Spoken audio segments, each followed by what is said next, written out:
Baik, selamat pagi dan selamat berjumpa kembali pada pelajaran ekonomi kelas 12. Pada pelajaran sebelumnya, kita sudah mempelajari bahwa ada 6 jenis laporan keuangan yang disajikan berdasarkan standar akuntansi keuangan. Tetapi dari antara 6 itu, ada 4 yang harus disusun dan harus dilaporkan kepada pihak-pihak yang seharusnya melakukan laporan keuangan tersebut.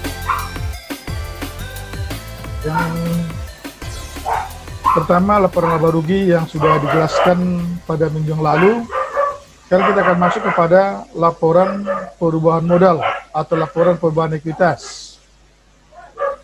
Sebenarnya pelajaran ini pun sudah dipelajari pada pelajaran di semester ganjil.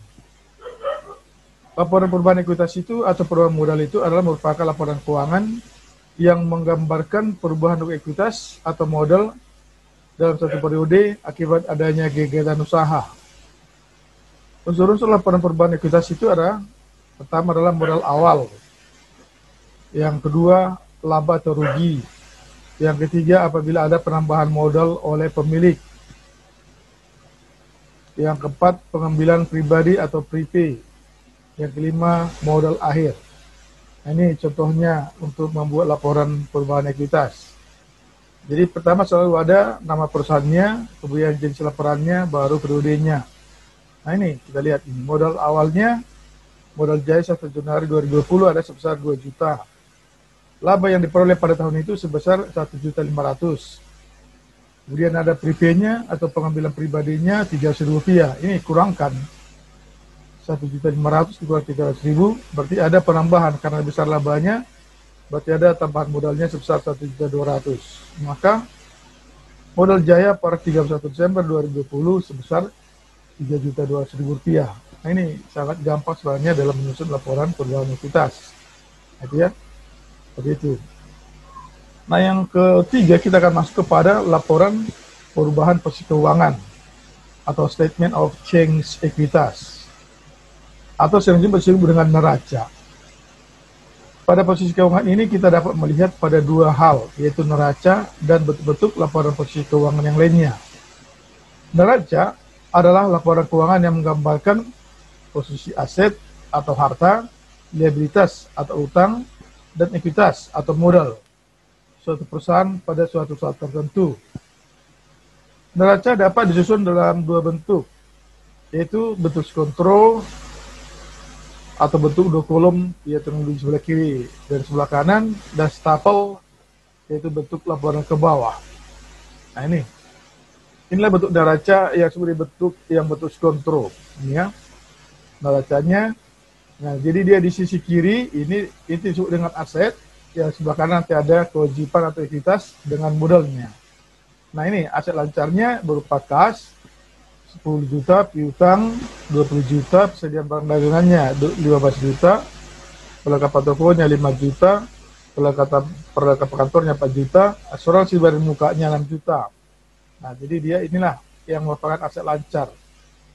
Aset tetapnya berupa tanah 50 juta, gedung 25 juta, tetapi ada akumulasi penjualan 10 juta, maka yang masuk di sini adalah 15 juta. Nah, ini dijumlahkan. Nah, di sebelah kanan ada kewajiban lancar atau liabilitas. Itu berupa utang usaha 5 juta, utang pajak nilai 5 juta, utang gaji 10 juta. Nah, kewajiban jangka panjang ini juga sudah dijelaskan, ini yang pembayarannya di atas 1 tahun.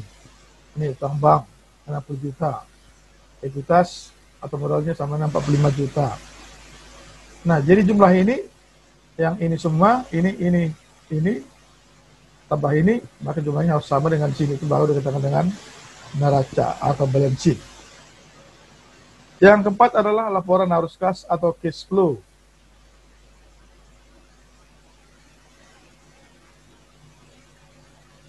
Laporan arus kas itu akan melaporkan aliran masuk dan keluarnya dana atau uang kas perusahaan dagang.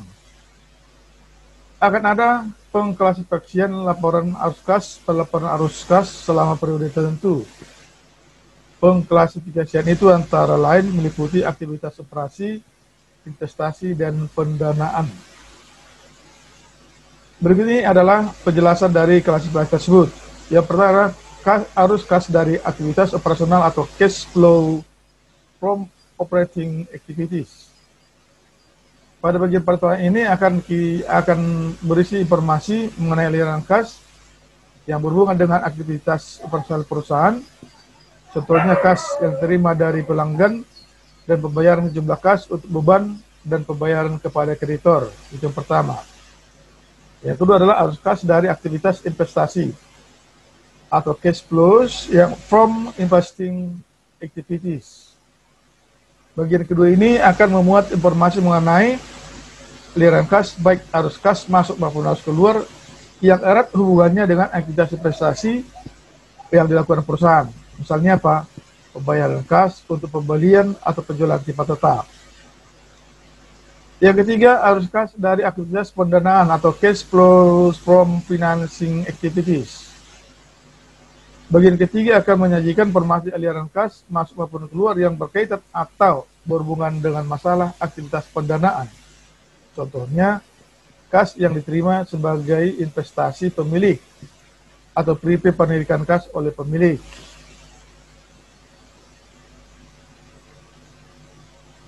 Sumber data laporan arus kas yang biasanya diambil dari neraca periode sebelumnya dan periode yang bersangkutan, dan laporan laba rugi pada periode yang bersangkutan. Apa sih manfaatnya laporan arus kas?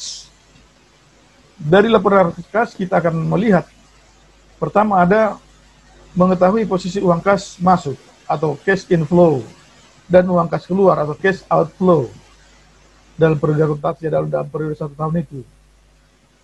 Jadi laporan arus kas itu adalah alat indikator posisi kas di masa yang akan datang, prediksinya, bagaimana kita melihat keadaan kasnya untuk kedepannya untuk menjaga likuiditasnya.